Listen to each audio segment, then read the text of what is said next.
Hey, what's going on, guys? Man, I'm out here getting some miles in today. It is currently about 69 degrees, and I may, tomorrow's high 75, but I may put a screenshot up here on the video of what our weather's looking like for the next couple of days. Today is Saturday, December the 27th,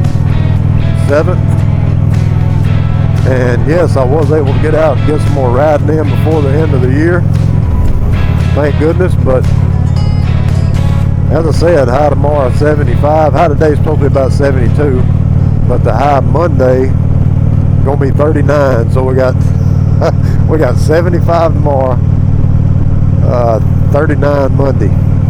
So we're trying to get out, spin these wheels for a little bit while we still got some nice warmer weather.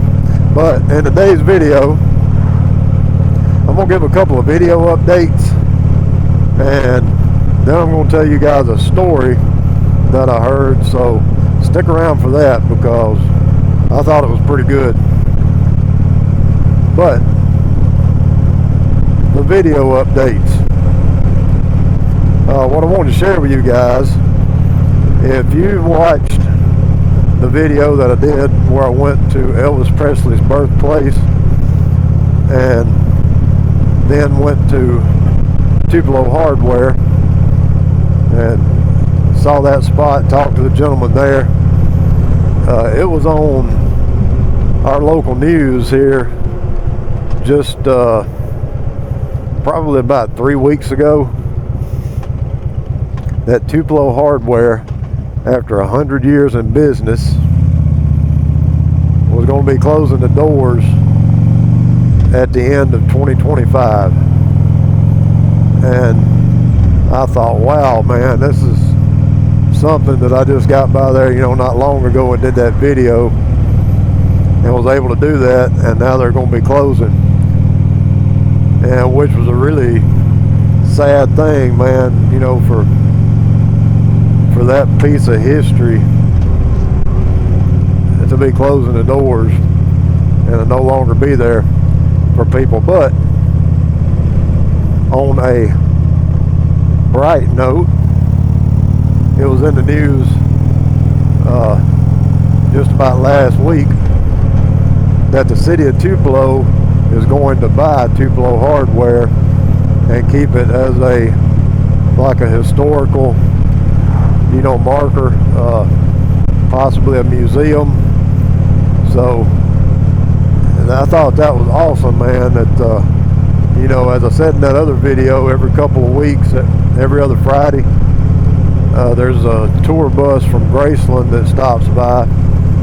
People come in, and you guys can go back and watch the video, man. They had a lot of stuff in there,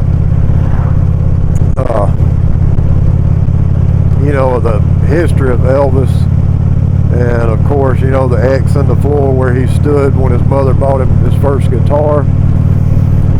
And so it was just really great that the city of Tupelo was going to buy that and keep it as a historical landmark. And the other video update I wanted to share with you guys, which I originally intended to shoot something about this and kind of edit it into the video and put it back up, but I decided not to go that route. I did put something in the description of this certain video, but back when I went up to the state line, to the Tennessee state line, and did the video on Buford Pusser and the landmarks and stuff up there, went to some of those locations.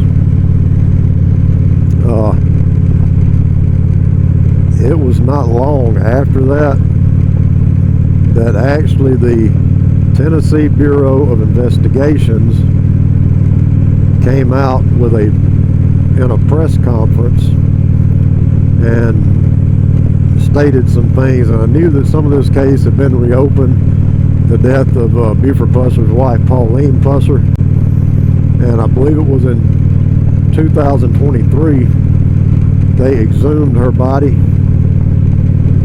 and started looking into this case again. It said after a tip or something, after all these years. This thing has gone unsolved for like 60 years, and when the Tennessee Bureau of Investigations closed their investigation into this, the press conference that TBI came out with said that what they had found was that, looking at the evidence, that the physical evidence, forensics, ballistics, the autopsy on Pauline Pusser that they had done when she was exhumed, and all of that, that the scientific facts of the case did not align with Buford Pusser's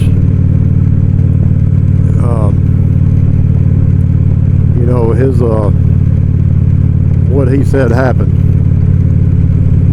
And it stated at the end of that there was enough evidence uncovered by the Tennessee Bureau of Investigation that if Buford Pusser were alive today, that there was enough evidence to recommend him for indictment before a grand jury for the murder of his wife, Pauline Pusser. And it is my understanding,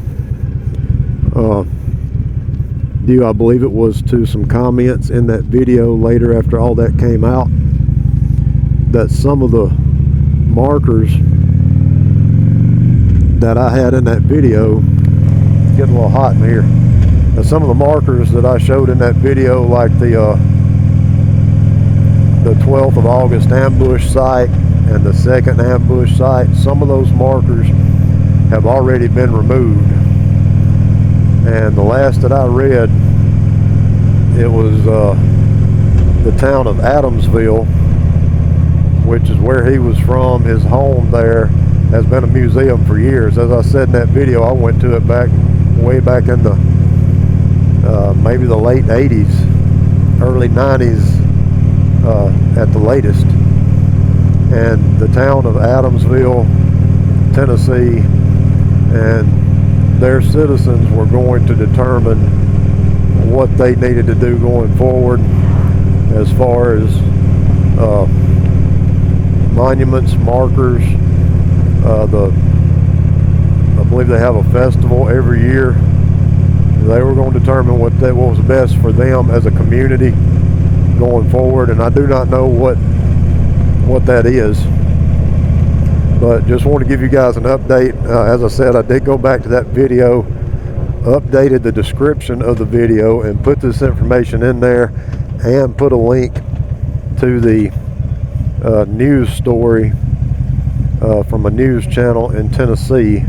It may have been a channel in Memphis, but I put the link to that story where they had some of the footage of that news conference by the Tennessee Bureau of Investigations. So if you guys haven't seen that, go back and look at it if you want to, and see what the Tennessee Bureau of Investigation said and what that news story covered. But I had thought about taking the video down for a minute, but I wanted to leave it up there because at the time this information was not out, but I did update that description, as I said, and put a link to that news story in there. Okay guys, we're going to get on down the road here, and I'll get back to you guys here shortly and share this story with you that I heard as we get ready to close out the year of 2025. Stick around. I thought it was good think you'll get something out of it.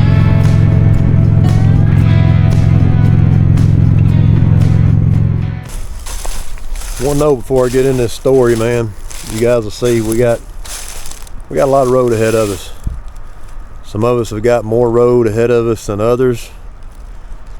As 2025 is coming to an end, there's some riders that we lost this year. Well, let's remember them. Our prayers and thoughts go out to their families and loved ones.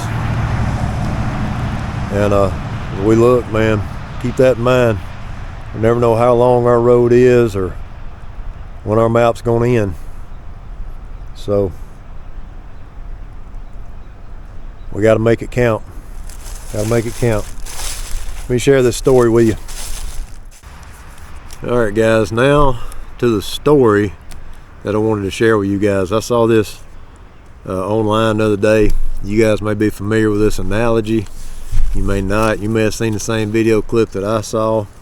But there was a man being interviewed, and he was giving an analogy of our lifespan.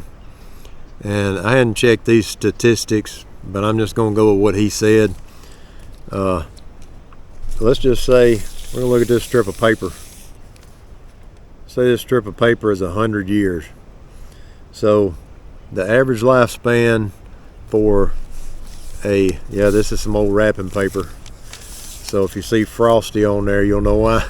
But the average lifespan for a woman is 81 years. He said the average lifespan for a man is 75 years.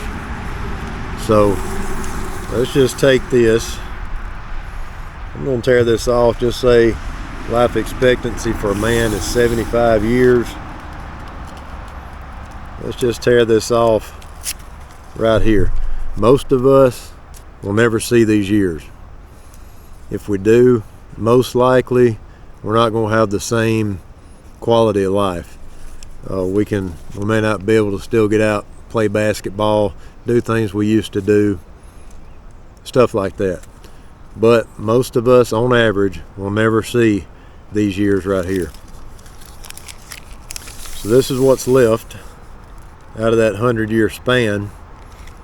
Now, myself, I'm 55 years old. Just turned 55. So let's find this along right in here about 55. These years, for me, these are gone. Can't get those back. Those are in the past. So this is what I have left. Now some of you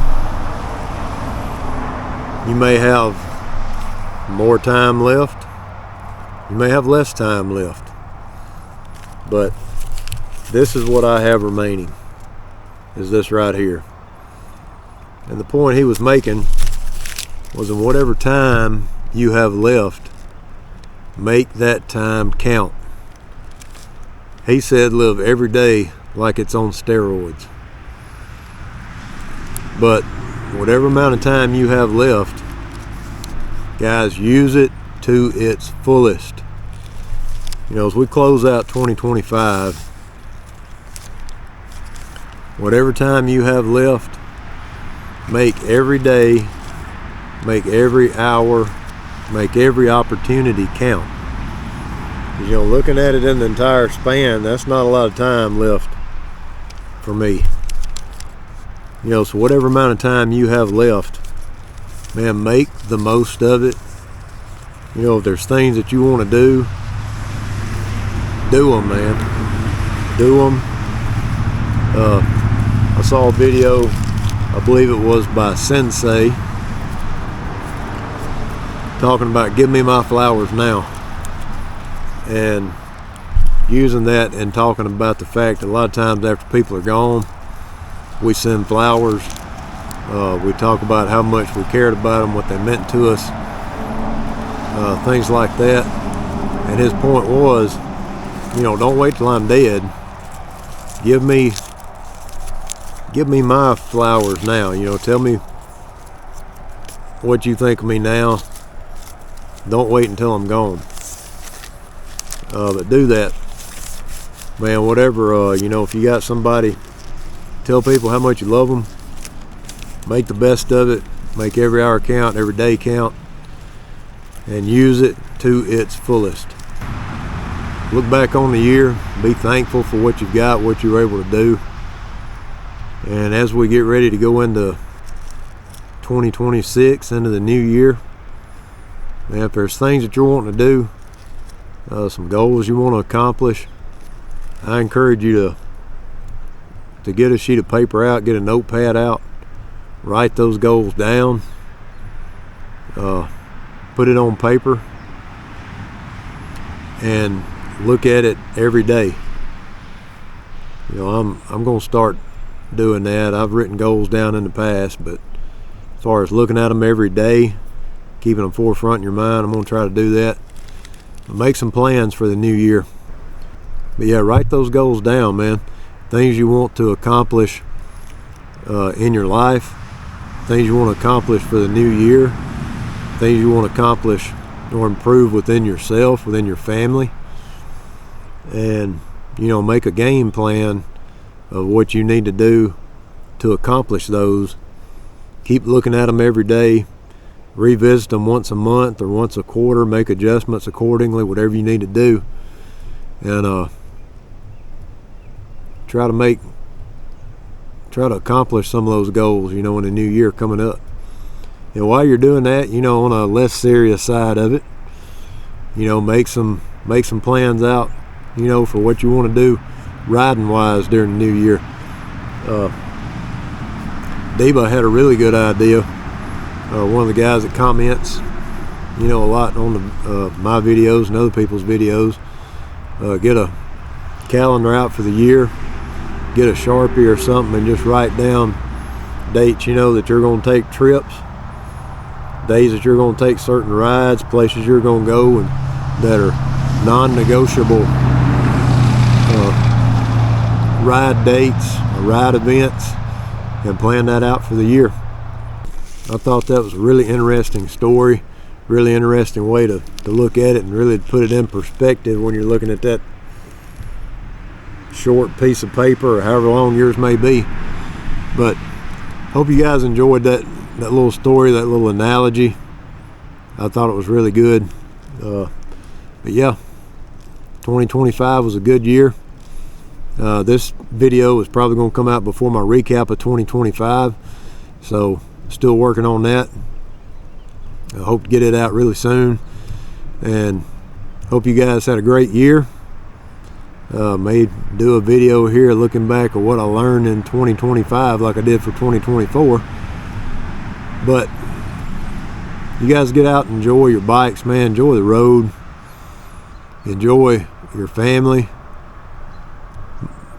Think about some ways to improve your life, improve yourself, improve your family, ways to be better for your family coming up into 2026. And I didn't mean for this to be like a heavy subject, but really struck me. I wanted to share it with you guys, so hope you got something out of it. And I'm gonna get out here and put some more miles down today. You guys get out, enjoy your bikes, enjoy your families, make every day count, make every mile count. We'll never know when that map's going to end, brother. So get out and do it. You guys stay safe while you're out there riding, and we'll catch you guys in the next video. Hope to see some of you on the road out here in 2026. Let's get after it, make some plans, make some goals, and make it happen. See you guys in the next one.